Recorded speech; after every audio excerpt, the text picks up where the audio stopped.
Kemarahan tidak akan hilang begitu saja jika terus dipendam. Ketika tak diberi ruang untuk dimanifestasikan, kemarahan bisa berubah menjadi dendam yang tumbuh semakin dalam dan membara. Ia akan terjebak dalam ruang hampa, tanpa arah, tanpa saluran yang realistis untuk disuarakan.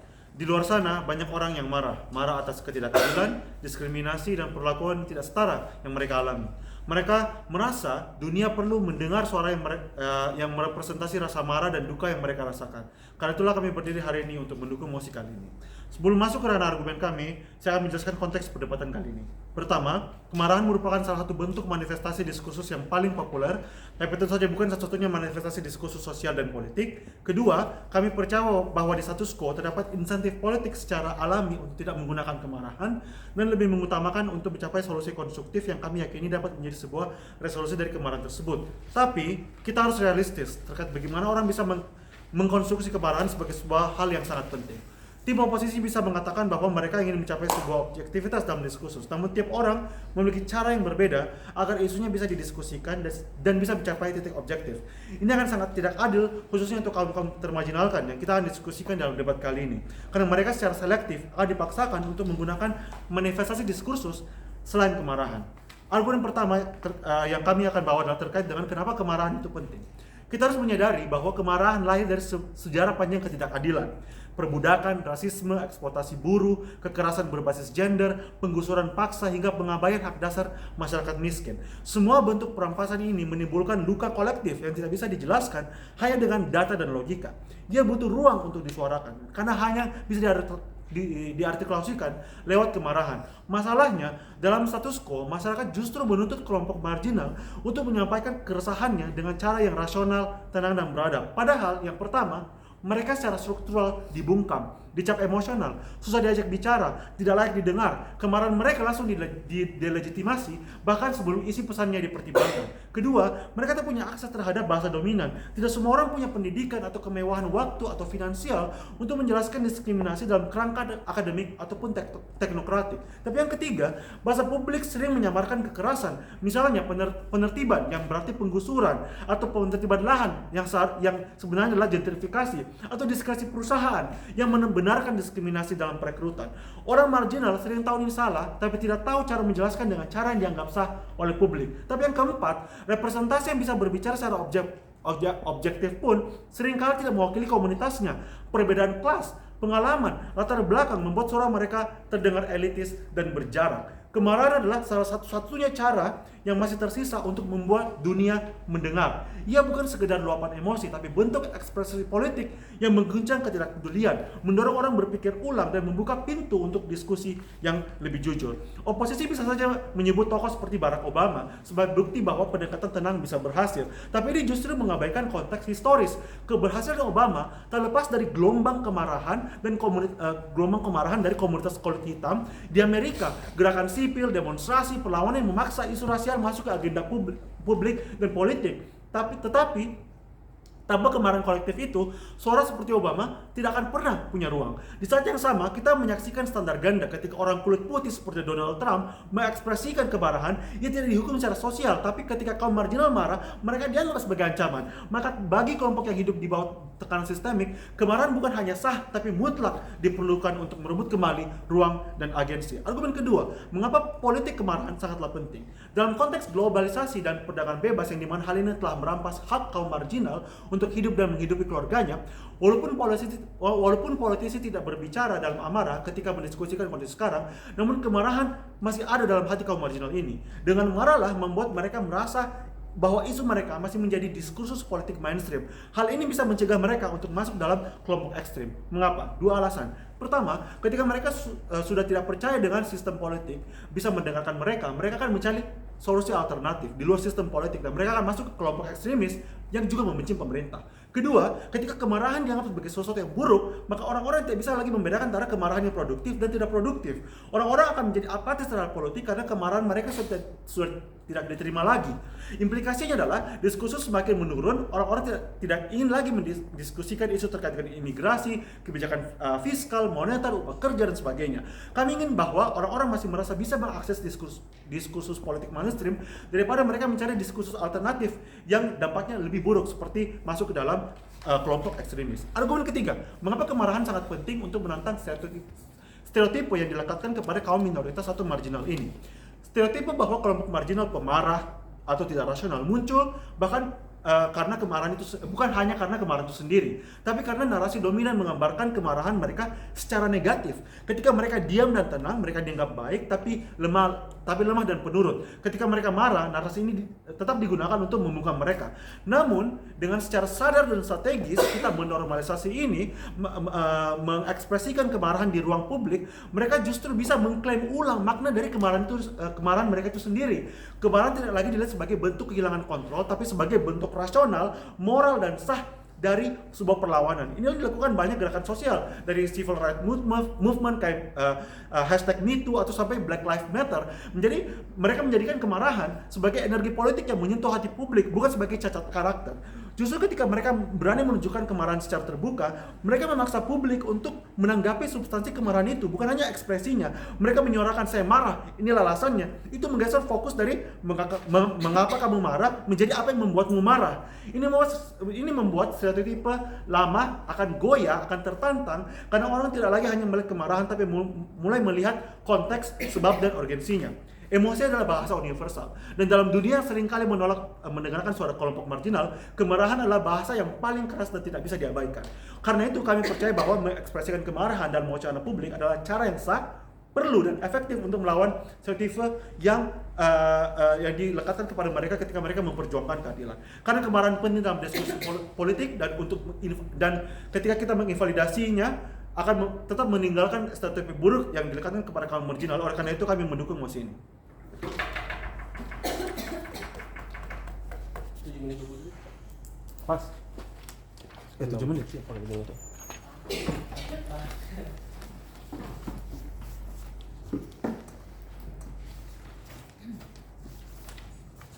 Memulai pidato saya dalam 3, 2, 1. Tim oposisi mengerti bahwa kemarahan merupakan ekspresi individu dan itu adalah hal yang manusiawi.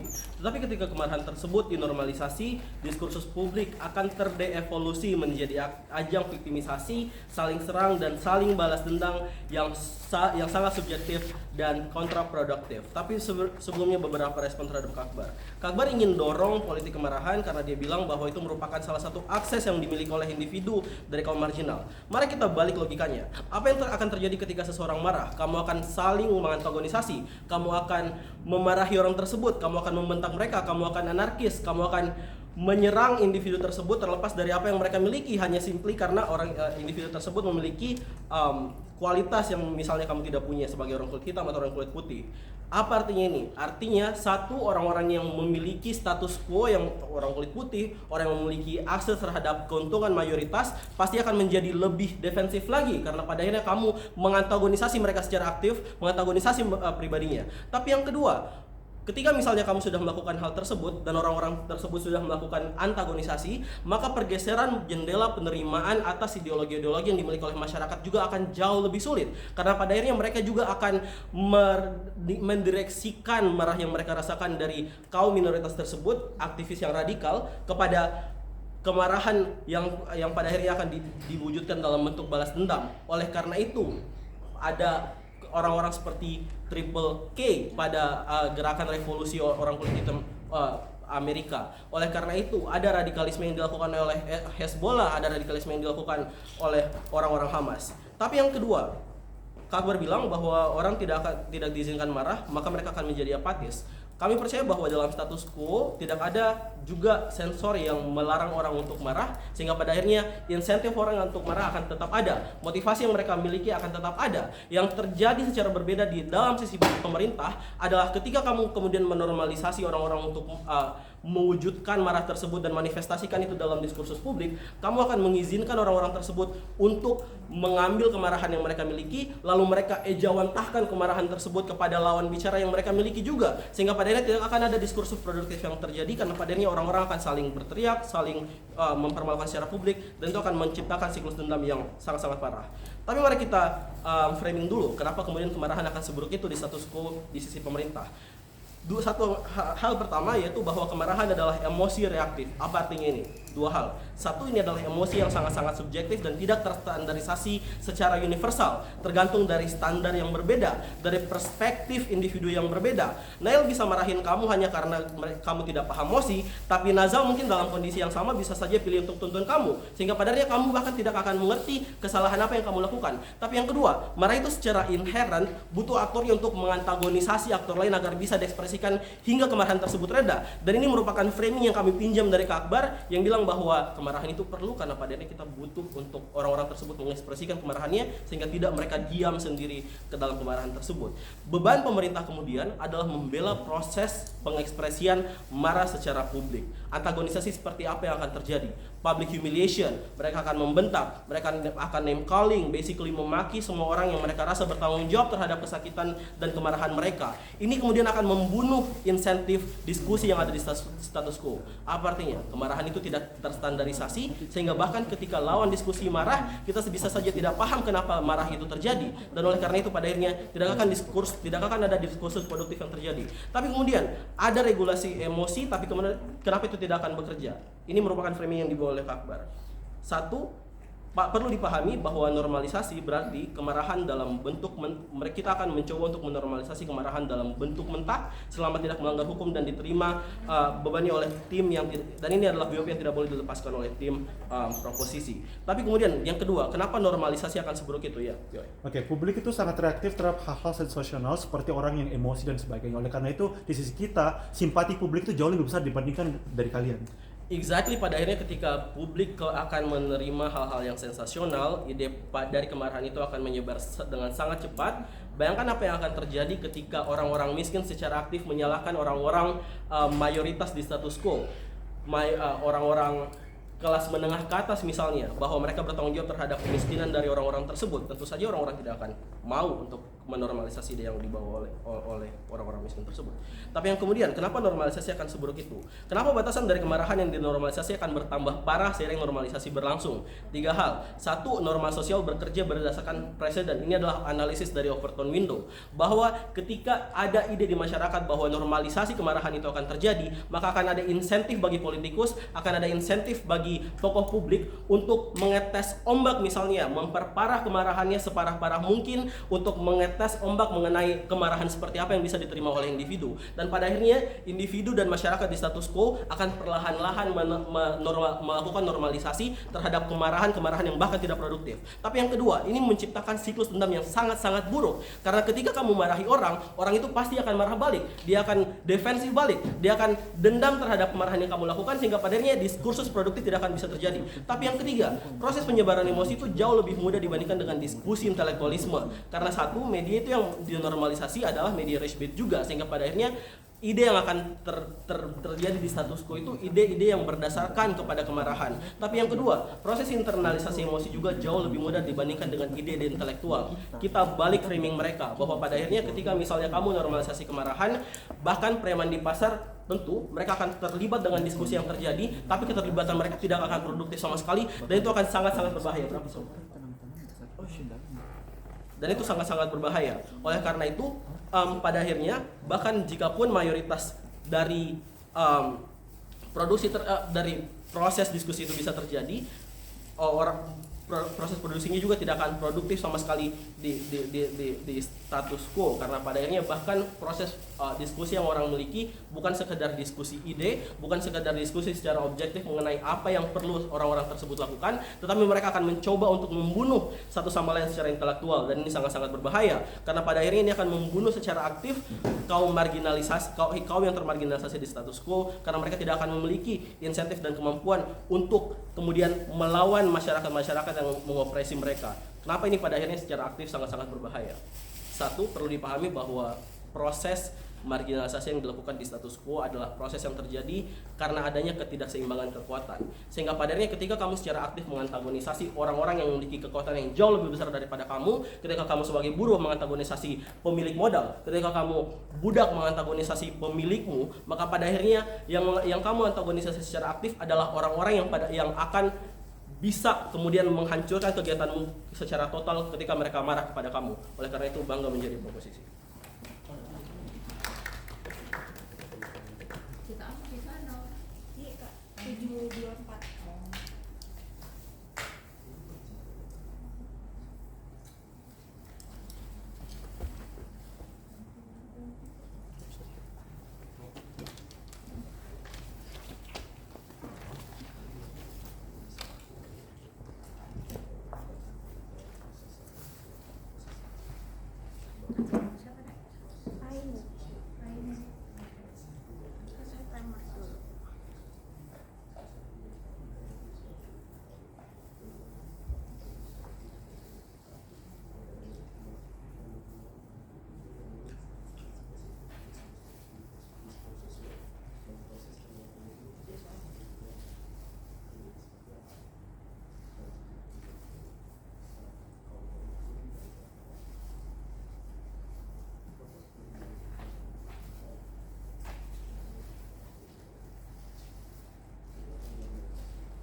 Saya mulai saat saya membacakan mosi. Dewan ini mendukung norma yang membolehkan kemarahan diekspresikan secara terbuka dalam diskursus publik dibanding norma yang menuntut kita untuk selalu bersikap objektif dan tanpa emosi. Pertama, mari menjelaskan tentang apa kita sebagai manusia. Manusia itu merupakan makhluk sosial yang mana kita butuh interaksi dengan makhluk sosial lainnya. Manusia diciptakan dengan berbagai emosi. Manusia juga punya sifat yang berbeda dari manusia lain. Tapi apa ini cukup untuk menjadi dasar agar kamu menyimpan dan memikirkan emosimu secara individual? Namun yang lewat dari tim oposisi di sini adalah mereka tidak menjelaskan bagaimana emosi ini bisa terjadi. Tidak bisa kenapa proses ini, di mana respon ini bisa terjadi kepada orang seperti apa? Pertama, beberapa pembingkaian.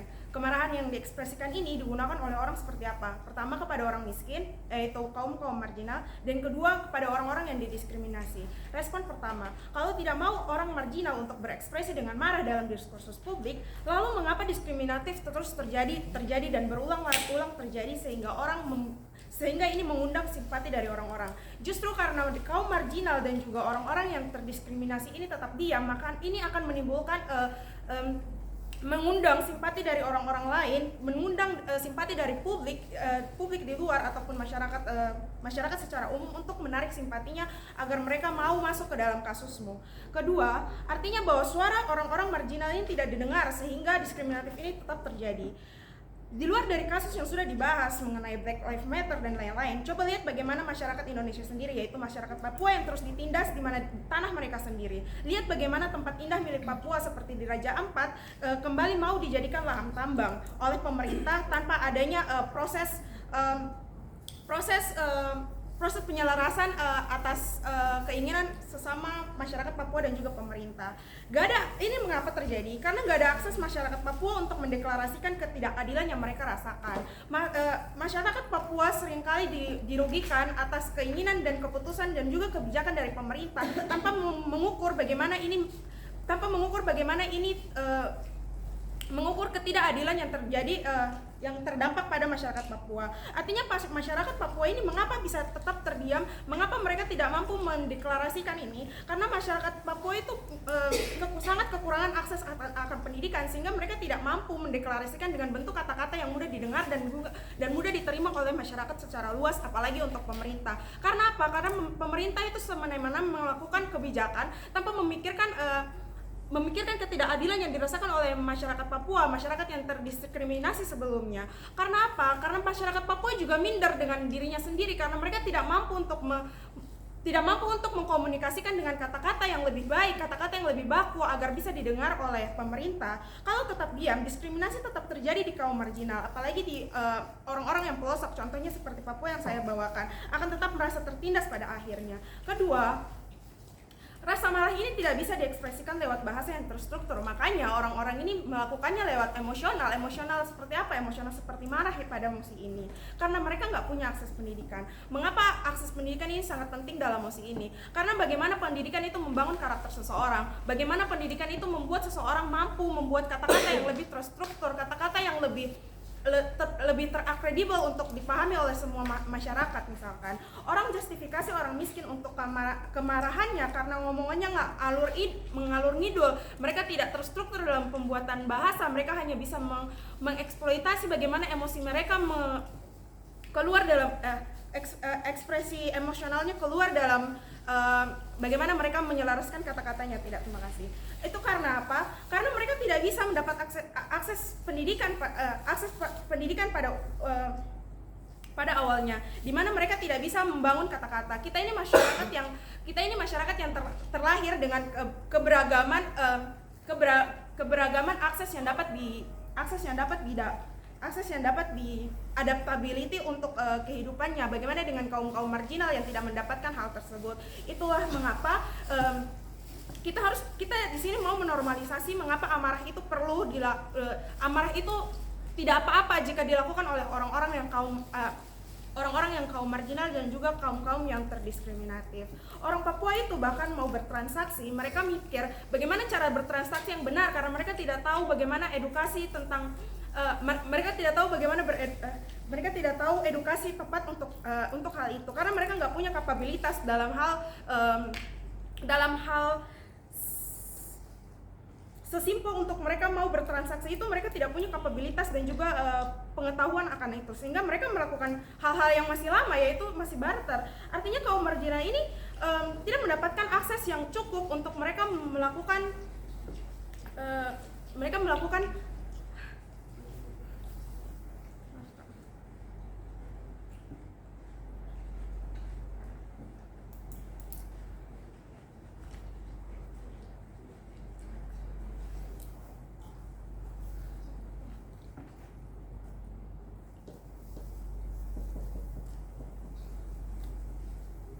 Oke, pemulai perdebatan kembali. Mosi ini bukan tentang debat proposal di mana kamu mau memberikan livelihood tapi mengapa ada kepentingannya. Dengan menormalisasikan kemarahan ini buka akses pendidikan. Artinya pemerintah mau buka akses pendidikan untuk semua orang-orang agar tidak ada lagi akan perbedaan antara orang-orang yang tidak mendapatkan pendidikan dan juga tidak. Artinya ada kesempatan bicara yang diberikan oleh pemerintah untuk pemerintah memberikan ruang kesempatan berbicara untuk orang mau berpartisipasi aktif dalam politik misalkan. Jadi saat mereka didengar, mereka merasa andil dalam berdiskusi politik misalnya. Jadi nggak ada lagi underestimate kepada kaum marginal pada kasus misalkan pada saat pemilu ada pembelian vote karena mereka dianggap oleh orang-orang yang mereka nggak tahu apa-apa, mereka kurang pendidikan, jadi mereka bisa dibeli vote-vote-nya mereka bisa dibeli suara-suaranya mereka. Sehingga justru ini membuat mereka berani menunjukkan kemarahan secara terbuka karena mereka memaksa publik untuk menanggapi substansi kemarahan itu bukan hanya untuk diekspresikan, tapi mereka mau menyuarakan bagaimana saya ini marah dan ini alasannya, mengapa mereka mau terbuka untuk mereka memberikan alasan mereka mau mengekspresikan emosionalnya yaitu marah. Itu menggeser fokus dari mengapa kamu marah menjadi apa yang membuatmu marah. Ini membuat stereotip lama goyah karena orang tidak lagi melihat kemarahan tapi mulai memahami konteks, sebab dan urgensinya. Untuk itu saya bangga menjadi OJ.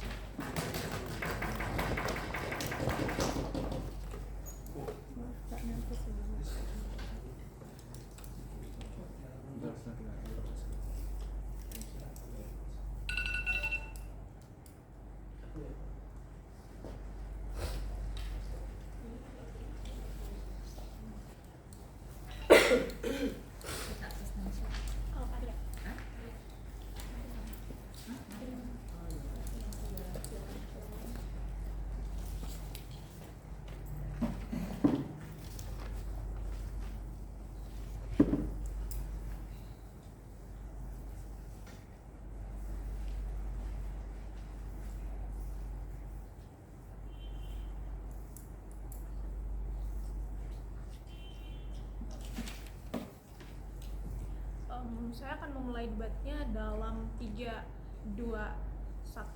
Saya akan mulai dengan respon kasus terbesar yang saya rasa dibawa oleh P2 dari tim pemerintah. Satu, soal aksesibilitas. Mereka katakan kalau pada akhirnya kemarahan adalah bentuk validasi bagaimana cara dari aktor yang marginal karena mereka tidak punya akses untuk bisa bersuara. Tapi ada 2 respon untuk hal ini, Jure. Satu, kalaupun kemarahan ya sudah terjadi dan mereka gunakan ini sebagai bentuk mereka untuk melawan, P1 saya udah jelaskan bahwa pada akhirnya kalaupun kemarahan digunakan, ya diskursus yang terjadi itu tidak akan produktif karena satu, kemarahan udah dijelaskan bahwa hal ini adalah emosi yang tidak pernah terstandarisasi di status quo, sehingga ketika kamu gunakan kemarahan dan mereka sendiri katakan bahwa mereka nggak bisa ngolah kata dan lain sebagainya, maka diskursus yang terbentuk itu akan sangat subjektif, Dewan Jore, dan diskursus yang subjektif itu akan sangat buruk pada akhirnya. Tapi 2, kalaupun memang benar bahwa mereka katakan bahwa orang Papua minder dan lain sebagainya, aku rasa ada aktor lain yang eksis di status quo, dan misalnya kita bisa lihat banyak aktivis yang akan memperjuangkan mereka di status quo, dan ini eksis dan bersuara secara masif selama ini.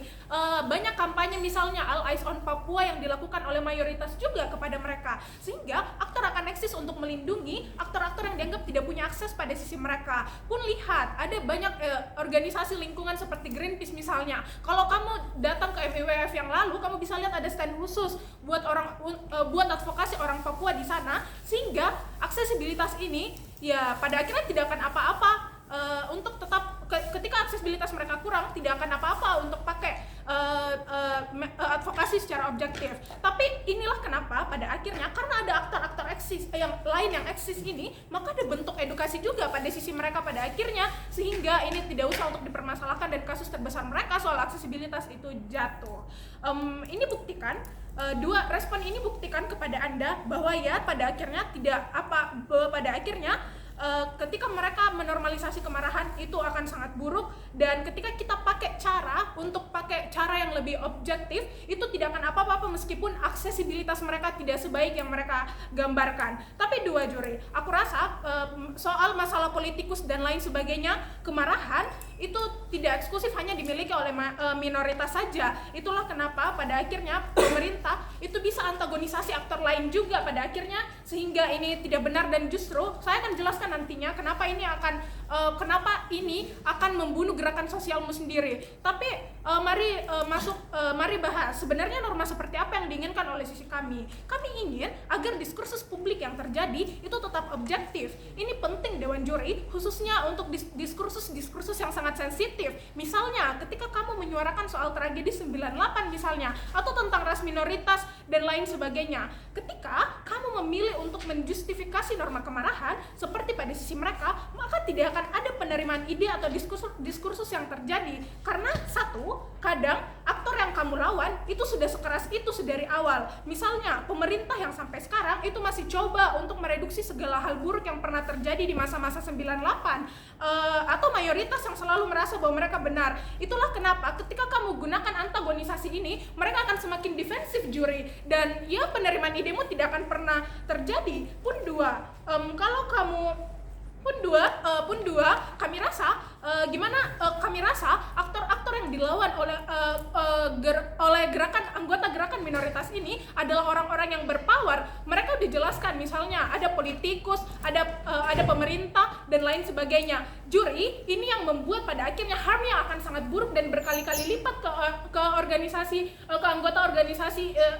anggota minoritas itu. Kenapa? Karena orang-orang yang berpower seperti ini akan punya kuasa untuk menghentikan gerakan minoritasmu. Ketika kamu menggunakan kemarahan yang sebagai pemerintah, kamu akan merasa harga dirimu terlukai. Makanya pada akhirnya antagonisasi balik itu akan dilakukan kepada sisi mereka. Dan kenapa ini akan besar terjadi? Karena mereka punya power yang jauh lebih besar dibandingkan dirimu juri. Maka di sisi mereka, kamu akan menjadikan misalnya orang-orang Papua atau mereka yang miskin atau mereka yang termarginalkan itu semakin rentan pada sisi mereka, karena dengan kemarahan gerakan sosialnya justru dibunuh sama orang-orang yang berpower itu juri. Tapi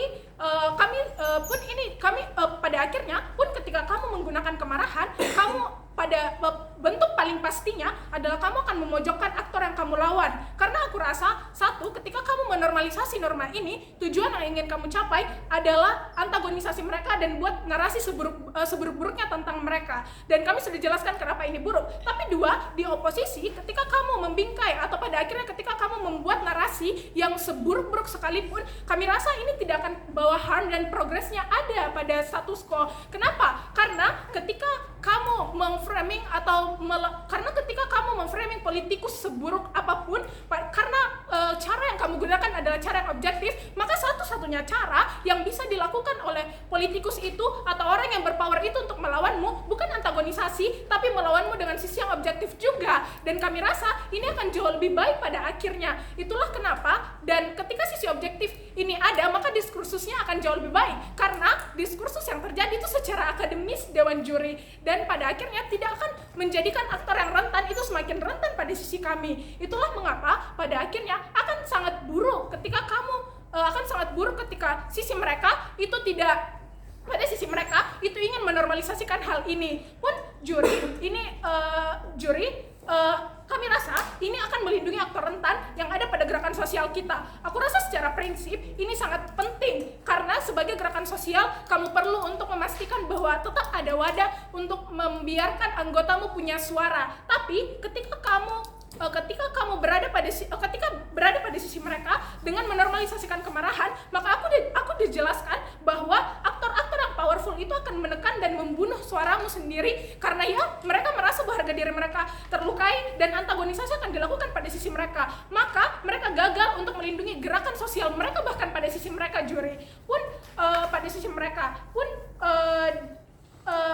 atas segala hal ini kami sudah jelaskan kepada Anda bahwa yang satu ini tidak akan apa-apa pada akhirnya ketika kamu menggunakan cara yang lebih objektif, dan dua, kami sudah jelaskan bahwa kalaupun kamu berikan akses kepada aktor minoritas ini dengan pakai kemarahan, ya diskursusnya yang terjadi tidak akan seproduktif itu karena akan syarat dengan nilai-nilai subjektif mereka, tidak ada standarisasi emosi yang sama pada setiap orang, maka ini buruk. Bangga menjadi tim opening opposition.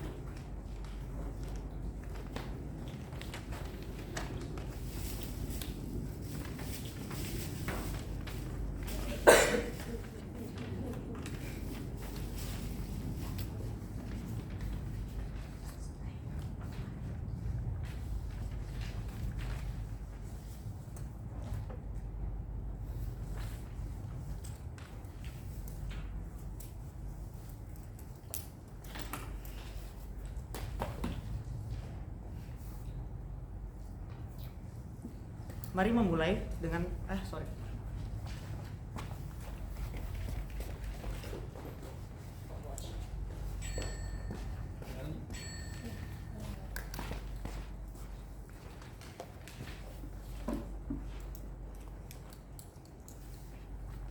Mari memulai dengan satu respon independen kepada oposisi. Mereka bilang bahwa MARA akan ditolak, tapi di saat yang bersamaan di dunia mereka bilang bahwa MARA juga tetap akan ada.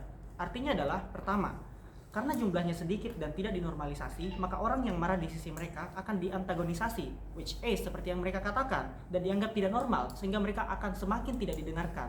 Tapi di sisi kita, karena kita mau perubahan norma dan menormalisasi amarah, maka yang terjadi adalah kami akan lebih baik, karena mereka akan lebih didengarkan, karena normanya akan berubah dan berangsur-angsur secara struktural akan menjadi lebih progresif. Dan ini akan saya jelaskan di dalam argumen kedua saya.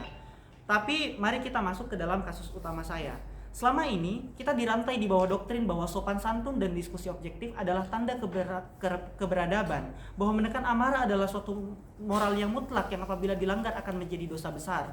Kami nyatakan ini adalah sebuah kejahatan terhadap hak asasi manusia, karena prinsip utama kami adalah bahwa amarah dan emosi adalah bagian dari hak yang melekat pada individu. Catat bahwa amarah datang bersamaan dengan penciptaan manusia oleh Tuhan, sama seperti bahagia, sama seperti sedih, dan ini harus dijustifikasi. Maka dari itu, menolak norma yang menjustifikasi amarah adalah sebuah perampasan atas hak manusia untuk menjadi utuh, karena mereka harus kehilangan bagian dari dirinya untuk berekspresi. Kenapa ini lebih penting daripada prinsip yang dibawa oleh OG? Pertama, prinsip OG bergantung pada eksternalitas, bergantung pada apakah ada alternatif lain yang lebih buruk, atau karena mereka mengatakan bahwa alternatif lain tidak fungsional akibat akses pendidikan yang tidak merata, atau ada dendam di dalamnya. Tapi prinsip kami berbeda, karena prinsip kami tidak bergantung pada apakah ada alternatif lain atau tidak, apakah ada dendam atau tidak. Karena kami menyatakan bahwa kamu bisa untuk menyatakan apapun yang kamu rasakan dengan bentuk apapun, sedih, bahagia, termasuk amarah, karena itu adalah hakmu dan itu adalah bagian dari dirimu sebagai umat manusia. Prinsip hak ini saya yakin akan bertahan sampai akhir di debat ini secara independen. Dan yang kedua, prinsip ini posisinya lebih bold karena menjelaskan bahwa bahkan kalau amarah dijadikan sebagai cara utama, ini akan tetap dapat dijustifikasi untuk dilakukan. Berbeda dengan OG yang bilang bahwa amarah mungkin akan menjadi alternatif kedua, ketiga, dan lain-lain. Bagi kami itu tidak penting, karena yang penting adalah menjustifikasi bahwa amarah itu adalah hal yang tidak apa-apa untuk dilakukan. Akan ada dua lagi ekstensi mengapa kami lebih baik daripada OG. Pertama, bagaimana proses ini akan didukung oleh pemerintah untuk mengkristalisasi visibilitas output dari OG yang selalu ditanyakan oleh OO. Kedua, saya akan menjelaskan overtone window, mengapa walaupun tidak 100% didengarkan, progres yang sudah terjadi tetap beneficial untuk progresivitas dan liberasi sosial. Saya lihat waktunya dulu. Oke, mari masuk ke isu pertama, bagaimana proses amarah akan didukung.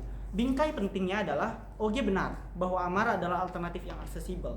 Tapi di saat yang bersamaan, OO juga mungkin benar bahwa akan diretaliasi. Maka dari itu, kami katakan bahwa tidak ada yang bisa untuk memenangkan visibilitas tentang apakah suaranya akan didengar atau tidak. Maka dari itu kami akan memecah deadlock ini dengan menjelaskan mengapa amarah itu akan didukung bahkan oleh mayoritas dan juga pemerintah. Pertama, amarah itu adalah bahasa universal dan mudah dimengerti oleh semua orang. Perbedaannya dengan objektif atau diskusi objektif adalah tidak semua orang bisa untuk masuk ke dalam diskusi objektif, bahkan orang-orang yang mau mendengarkan.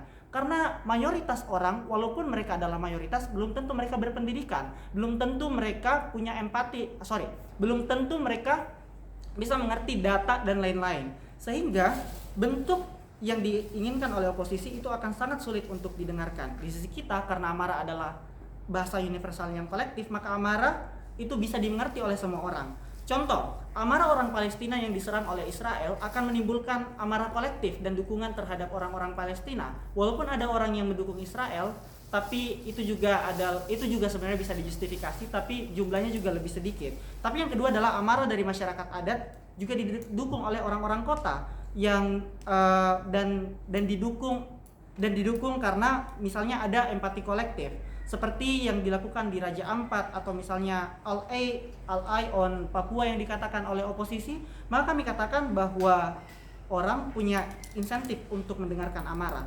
Alasannya sebenarnya sederhana, karena manusia lahir dengan empati dan nurani yang iba terhadap kerentanan. Inilah alasan kenapa walaupun kita hidup di dunia yang kapitalis yang menekan kita tetap memilih untuk menyumbang kepada pengemis karena kita kasihan melihat mereka, karena kita memang diciptakan baik hati. Tapi yang kedua, bagaimana ini memberikan tekanan? Selama ini kan pemegang kekuasaan tidak memiliki insentif untuk mendengarkan amarah karena ada stigma pada substansi yang disampaikan dengan bentuk yang dianggap terlarang. Maka dari itu, ketika kita menormalisasi norma yang menjustifikasi amarah, ini akan membuat pemerintah lebih mendengarkan. Karena ketika mereka didukung seperti dinormalisasi di medsos, dilakukan secara berulang, diadvokasi bahwa ini adalah hal yang valid, maka konstruksi sosial tentang amarah akan berubah dan membuat orang-orang akan menganggap bahwa amarah adalah hal yang normal, berbeda dengan yang ada di status quo. Maka dari itu insentif untuk mendengarkan ada karena dianggap normal. Bagaimana ejawantahnya dalam kebijakan?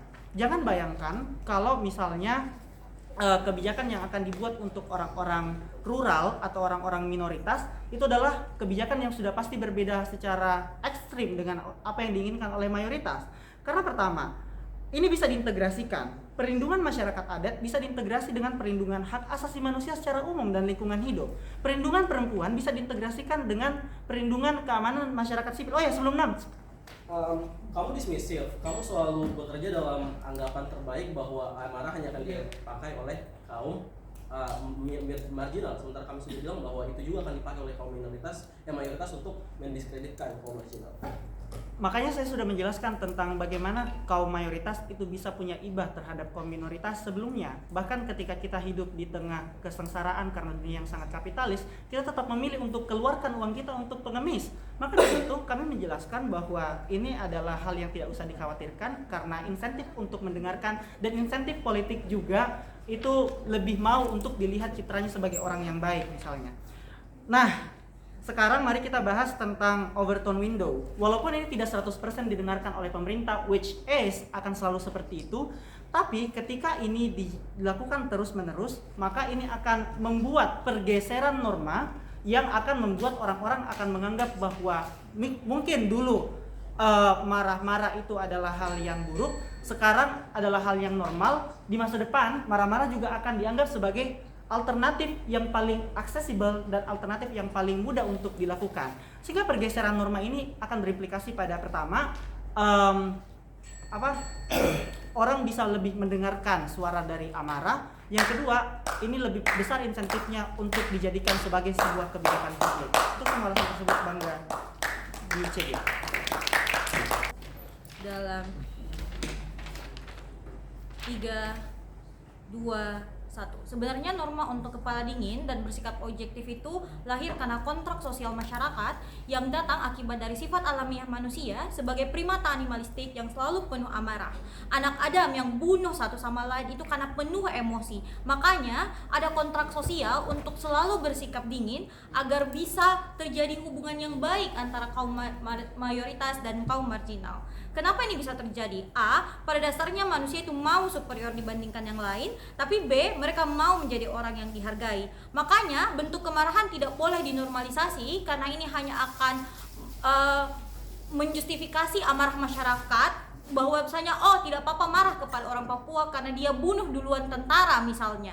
Tapi sebelum itu, apa bedanya kami dengan OO? Di OO bilang kalau marah itu buruk karena ada relasi kuasa sehingga isu yang tersampaikan menjadi diskursus yang tidak produktif. OO mungkin benar soal ini, tapi CO yang jelasin semua prasyarat argumen OO soal bagaimana kamu bisa didukung oleh masyarakat mayoritas ya dengan bersikap objektif dan menempatkan dirimu seolah-olah sama dengan masyarakat mayoritas yang menganggap dirinya cerdas. Tapi dua, untuk mampu masuk ke sana kamu butuh objektif, kamu butuh untuk tenang dan bersikap cerdas.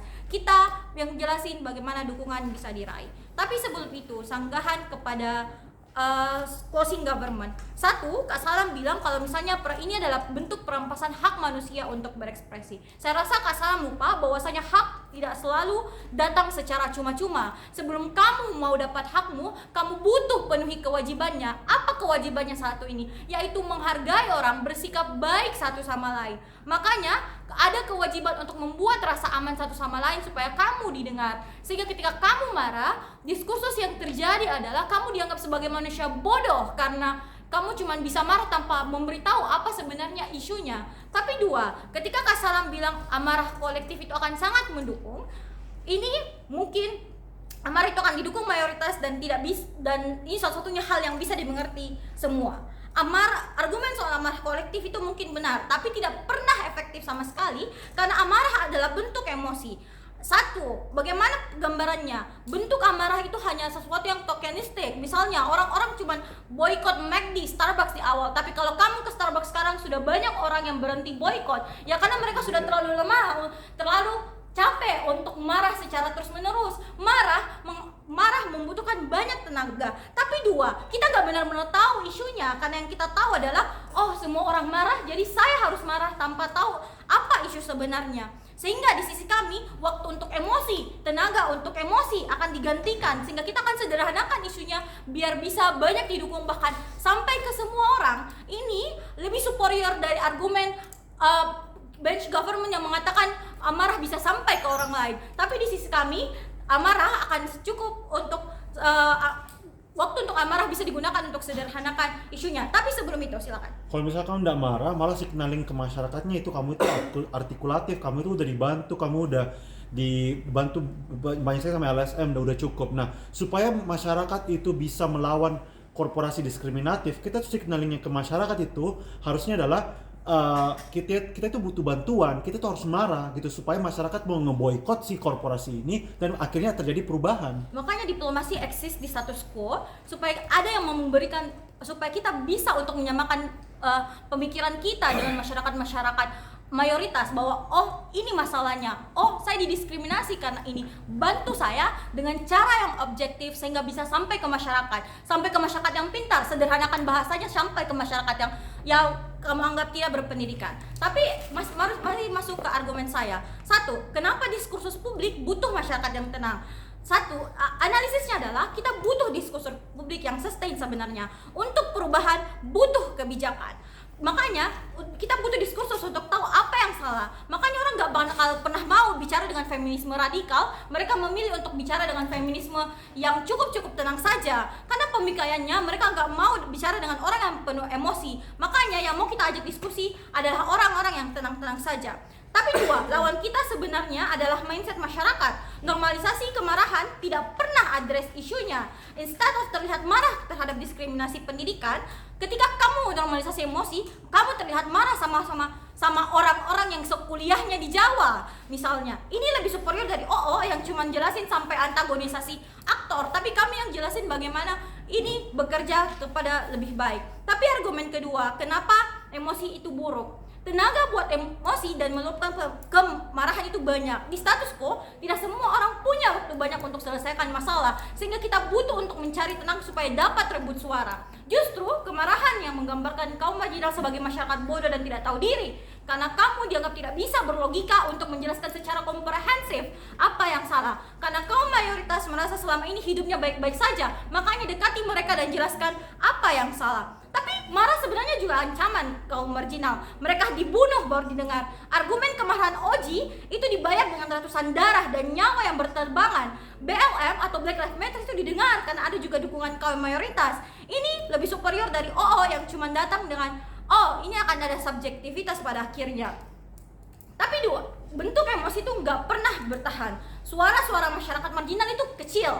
Pada orang-orang, kalau kamu ada normalisasi emosi, orang-orang sudah overwhelmed untuk dukung kaum marginal karena mereka punya emosi. Mereka punya hidup sendiri yang perlu dipertahankan dan punya masalah sendiri. Makanya dekati mereka dengan tenang, dengan lebih baik-baik saja. Di satu sko, gak bakal ada orang yang mau opt-in untuk dukung kamu, dukung masyarakat marginal. Sudah 6 menit. Karena merasa kamu harus emosi untuk bisa bergabung dengan masyarakat marginal. Kamu harus emosi, se-emosi orang-orang Papua untuk dukung orang Papua. Sehingga orang yang capek untuk emosi gak bakal mau, padahal mereka cukup peduli pada akhirnya. Tapi argumen terakhir, kenapa meskipun efektif, dampaknya tokenistik? Satu, bentuk didengarnya cuman sampai biar masyarakat itu nggak marah, supaya marahnya itu berhenti. Karena mereka capek lihat orang demo depan DPRD, mereka ajak diskusi, tapi diskusinya cuma stop sampai di situ, nggak ada perkembangan. Terus masyarakatnya sudah capek dan move on ke isu-isu lain. Ini yang sering terjadi. Contoh di Pulau Raja Ampat, surat izin tambang itu sebenarnya dihentikan sementara, sehingga ketika masyarakat lupa, bisa saja surat izinnya langsung dilanjutkan misalnya. Tapi kebijakan yang muncul dan perhatian yang muncul tidak betul-betul menyentuh akar isu. Semua diskusi isu diambil jatahnya untuk marah. Itulah kenapa ketika kamu meskipun Black Lives Matter sudah mendapat tempat yang sangat baik, masih banyak orang yang sangat diskriminatif kepada mereka karena tidak ada penjelasan isunya yang lebih baik. Makanya kami menang. Terima kasih.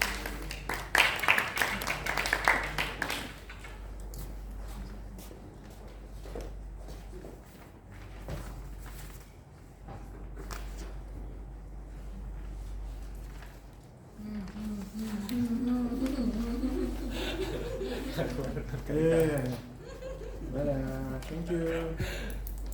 Bye guys. You more.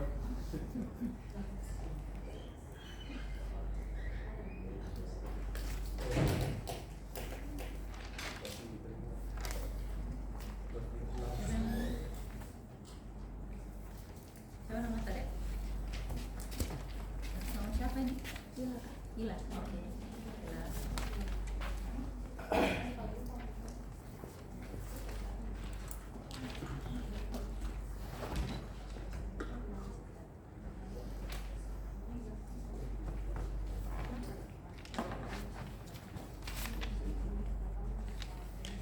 Baik, memulai perdebatan dalam 3, 2, 1. Ekspresi kemarahan yang muncul pada diskursus publik adalah bukti gagalnya kebijakan sedari awal. Karena adanya kemarahan, itu nggak semerta-merta langsung marah, ada proses yang terjadi sebelum kemarahan itu muncul. Seperti memberikan pendapat dengan cara baik-baik, tetapi tidak pernah didengar pada akhirnya. Ini kenapa emosi harus dibenarkan. Tapi sebelum itu, mari merespon beberapa hal. Pertama, OO datang dan mereka bilang kalau jangan serang mayoritas dengan amarahmu karena mereka bakal punya kekuatan untuk menghancurkanmu. Tapi juri, kenapa mereka bilang kalau dengan kemarahan ini bakalan terlalu mengantagonisasi pemerintah. Tapi kenapa ini bakal baik-baik aja dan dapat jadi hal yang bagus pada akhirnya? Ini bakal kasih pressure ke pemerintah. Kenapa ini bisa untuk kasih pressure ke pemerintah? Status quo yang sudah beredar sekarang, bagaimana pada akhirnya rakyat itu berhasil menekan pemerintah untuk menghentikan pertamaan yang ada di Raja Ampat. Oke, kalaupun ini cuma sementara, ini at least ini memberikan bukti kepada kita bahwa amarah itu pada akhirnya memberikan impact, walaupun memang impactnya sedikit. Ini artinya kenapa amarah ini dapat dibenarkan. Tapi B, kenapa pemerintah mau untuk merespon kemarahan?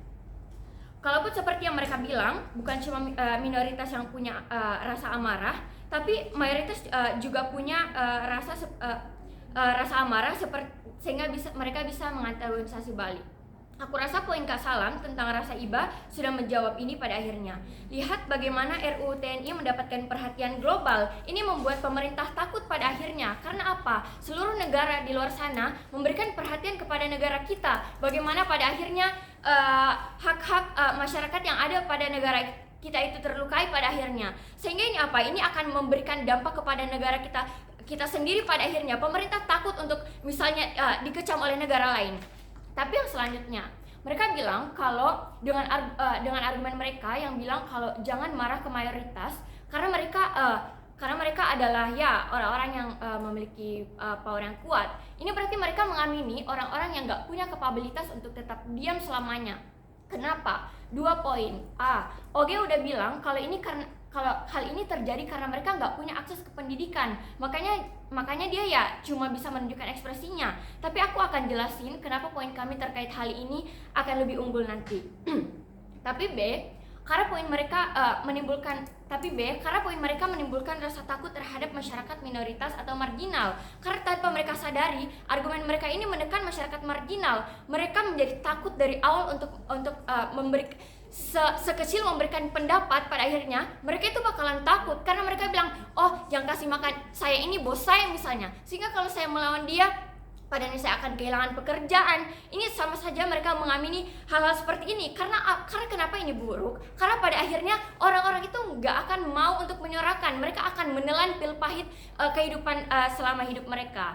Tapi mari masuk ke dalam CO. Pertama, masalah oposisi yang bahkan CO ataupun OG itu CO ataupun OO itu nggak pernah jawab sedari awal adalah mereka nggak pernah menjelaskan kenapa masalah masyarakat minoritas itu bakalan berhasil dengan menggunakan objektivitas. Mereka cuma terus bilang kalau kemarahan itu bakalan gagal pada akhirnya. Tapi mereka nggak pernah menjelaskan di sisi mereka kenapa pada akhirnya objektivitas ini bakalan berhasil dengan kaum minoritas itu.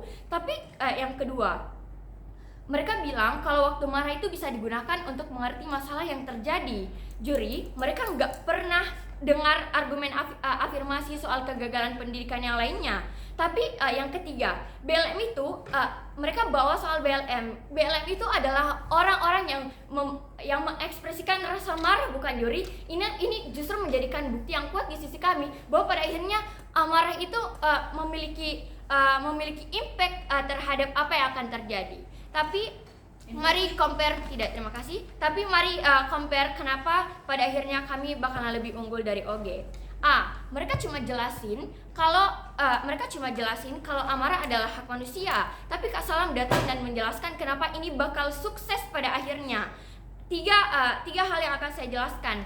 Pertama, Kak Salam sudah datang dan menjelaskan kepada kita bahwa manusia itu punya empati. Ini kenapa rasa amarah ini bakalan sukses pada akhirnya. Karena ketika orang marah, mereka menunjukkan kesengsaraan mereka, otomatis orang-orang itu bakalan merasa empati karena mereka bakalan merasa bersalah pada akhirnya. Semisal mereka bilang, oh karena kebutuhan kami di Jawa sana misalnya, pada akhirnya kami merusak alam yang ada di Papua. Ini bakalan menimbulkan rasa iba dari mereka, bukan? Tapi yang kedua, kebijakan itu diintegrasi dengan interest kaum marginal atau kaum minoritas. Ini kenapa ini bakalan sukses. Tapi yang ketiga, amarah itu akan men-trigger orang diskusi secara objektif. Karena kenapa? Karena mereka merasa harus peduli dulu terhadap masalah apa yang terjadi. Sehingga ini kenapa kami bilang kalau hal itu bakalan men-trigger diskusi objektif pada akhirnya. Karena ketika sesuatu menjadi viral karena orang-orang marah di status pada akhirnya, ketika orang-orang marah di Twitter, orang-orang itu bakalan bertanya-tanya ada masalah apa sampai membuat keributannya seperti ini. Oleh karena itu orang-orang bakalan menjadi peduli terhadap masalah ini pada akhirnya. Dan kami percaya kenapa amarah ini bisa menjawab semuanya. Oleh karena itu bangga sebagai tim CG. Terima kasih.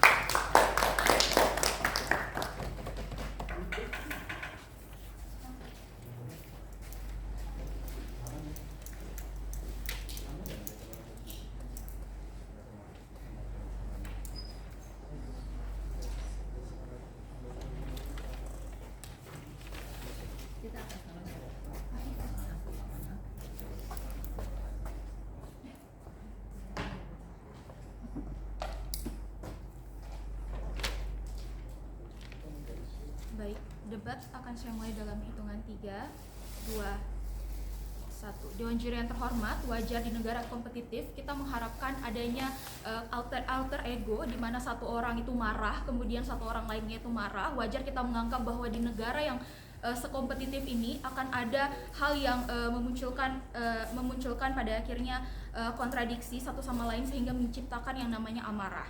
Namun Dewan Juri yang terhormat, lihat bahwa bagaimana pada akhirnya negara ini sedinamis itu, penduduknya sedinamis itu. Lihat bahwa masyarakat sudah seprogresif itu, lihat bagaimana mereka itu emosinya sudah cukup terkendali sebenarnya di status quo. Justru mereka hadir untuk menjadi alter ego kamu. Artinya kamu nggak boleh marah-marah karena ini adalah public space. Ada banyak orang di situ. Kamu bukan cuma satu orang saja yang berbicara, ada banyak yang lainnya. Dan kamu harus memahami karakter-karakter itu. Misalnya ada orang yang tidak suka marah dan ada orang yang suka marah misalnya. Namun mengapa pada akhirnya ini lebih efektif di sisi kami? Ketika misalnya kamu marah kepada orang yang hatinya itu lemah lembut dan lain sebagainya, mereka mudah nangis dan lain sebagainya, itu akan sangat buruk karena pesan apa yang kamu sampaikan itu tidak akan tersampaikan pada akhirnya. Misalnya kamu demo terus kamu demo kepada pejabat misalnya, mungkin misalnya mereka adalah orang yang kemudian misalnya mereka membalas kamu dengan ego juga, mereka marah-marah kepada kamu, maka kamu misalnya pada akhirnya merasa bahwa saya tidak pantas dibeginikan dan lain sebagainya. Itu justru bukan merupakan hal yang kami harapkan di sisi kami. Namun lihat bagaimana kami merespon sisi OG terlebih dahulu. Mereka mengatakan kamu marginal atau rentan, artinya kamu memiliki emosional yang tidak seimbang. Justru Dewan Juri yang terhormat, sebagai kaum marginal, kamu akan lebih mudah tersentuh, nangis karena dibentak misalnya, instead of marah balik karena kamu minoritas misalnya, kamu merasa bahwa kamu tidak dihargai di sini. Jadi tidak akan ada sebenarnya suatu kondisi di mana misalnya kaum marginal ini tiba-tiba sebegitunya menyuarakan pendapatnya sampai marah-marah dan lain sebagainya, karena mereka sebenarnya sadar bahwa mereka ini adalah rakyat kecil. Misalnya mereka serentan itu, mereka tidak memiliki power, mereka se-powerless itu untuk misalnya marah kepada orang yang lebih tinggi misalnya atau yang lebih powerful dari mereka, sehingga tidak akan terjadi kemarahan di sisi mereka, karena pada akhirnya mereka pun merasa bahwa dirinya tidak pantas untuk marah dan lain sebagainya. Makanya itu mereka memilih untuk menyampaikan argumennya secara objektif tanpa adanya emosi, karena mereka pun paham kalau misalnya mereka menyampaikan emosi, mereka tidak akan sebrutal orang tersebut. Namun dua, kamu nggak akan perlu Dewan Juri yang terhormat, OG mengatakan bahwa perlu menggunakan bahasa baku misalnya untuk kamu bisa bersifat objektif tanpa emosi. Namun Dewan Juri kami merasa kamu nggak perlu gunain bahasa baku untuk bersifat objektif, karena itu linguistik. Dewan Juri yang terhormat, yang kamu perlukan atau yang kamu butuhkan adalah bagaimana suara kamu pada akhirnya itu didengar, substansinya jelas. Kamu mau pakai misalnya dialek Papua kamu, misalnya sapu mama direbut negara misalnya, Raja Empat misalnya, kamu menyuarakan pendapat. Namun pada akhirnya apa? Ketika misalnya kamu justru ini justru menarik simpati masyarakat. Mengapa? Bukan dengan marah. Ini justru lebih menarik simpati masyarakat karena dengan dialek kamu yang sepure itu, dialek kamu yang seidentik dan sekas itu, kamu mampu mengambil empati daripada masyarakat, melihat bahwa ayo lihat saya menggunakan dialek Papua, saya berdiri di atas tanah Papua, saya adalah orang Papua asli dan lain sebagainya. Pun di sisi OO mereka mengatakan misalnya, mengapa kami jauh lebih baik daripada OO? Mereka mengatakan jika ada aktivis di sisi mereka yang misalnya pada akhirnya akan mengcounter sisi OG, namun Dewan Juri lihat bahwa kami bahwa mereka akan tetap punya probabilitas untuk marah karena aktivis di sisi mereka itu bisa saja memiliki interest lain. Apa yang kami maksud dengan interest lain? Satu, mereka mostly bukan asli Papua, bukan asli orang marginal. Misalnya mereka adalah orang yang berpendidikan itu misalnya di kota. Namun lihat, di sini akan ada kepentingan lain, misalnya kepentingan organisasi mereka. As long as mereka bisa, sepanjang misalnya mereka bisa melindungi organisasinya misalnya dan menjadi superioritas atas nama organisasinya, mereka tidak perlu apa akhir daripada perdebatan itu. Misalnya ketika misalnya mereka marah-marah ke pejabat, datang ke DPR, tuntut bahwa Raja Empat begini lain sebagainya, Raja Empat perlu dilindungi dan lain sebagainya. Namun di sisi mereka itu akan ada interest tertentu karena mereka bukan asli Papua dan pada akhirnya argumen mereka tentang aktivis itu jatuh. Oke, baik. Terima kasih. Masuk ke dalam argumen inti kami, government bilang tanpa adanya marah gak akan ada sense of urgency. Misalnya mereka menganggap bahwa tidak akan ada. Misalnya mereka menganggap bahwa kamu sesantai itu, misalnya kamu gak akan kamu dengan situasi yang sudah sekrusial ini, kamu masa cuman sesantai itu, kamu tidak ada marah, rasa marah dan lain sebagainya. Dewan juri yang terhormat, justru argumen dan opini kamu akan tersampaikan dengan baik apabila kamu menyampaikannya dengan objektif tanpa amarah. Pun dua, energi kamu akan lebih tersimpan untuk memikirkan isu lain yang lebih krusial. Misalnya kamu akan terjaga. Dewan juri lihat bahwa bagaimana marah itu menghabiskan seluruh energi kamu. Artinya kamu harus mempush diri kamu untuk berpikir pada saat itu. Artinya pada saat situasi itu memang kamu marah, namun pada akhirnya kamu akan melihat memikirkan ulang bahwa apakah saya terlalu berlebihan tadi dan lain sebagainya. Itu dia adalah hal yang kami pikirkan di sini, bagaimana pada akhirnya sebenarnya marah kami itu hanya adalah marah sesaat yang tidak ada kepentingannya sama sekali. Kamu memang hanya mau marah karena misalnya lawan kamu juga marah, otomatis juga kamu akan marah, dan pada akhirnya tidak akan ada yang terselesaikan di sisi kamu karena kamu sama-sama marah, tidak akan ada substansi yang jelas. Mengapa? Karena satu, akan terbentuk yang namanya standarisasi buruk. Misalnya nggak anarkis, nggak didengar. Misalnya demo masyarakat, mereka mencoba untuk anarkis, mereka membakar ban, misalnya mereka menghalang jalan, membuat kemacetan dan lain sebagainya, mereka bunuh-bunuh, misalnya mereka tebas-tebas dan lain sebagainya.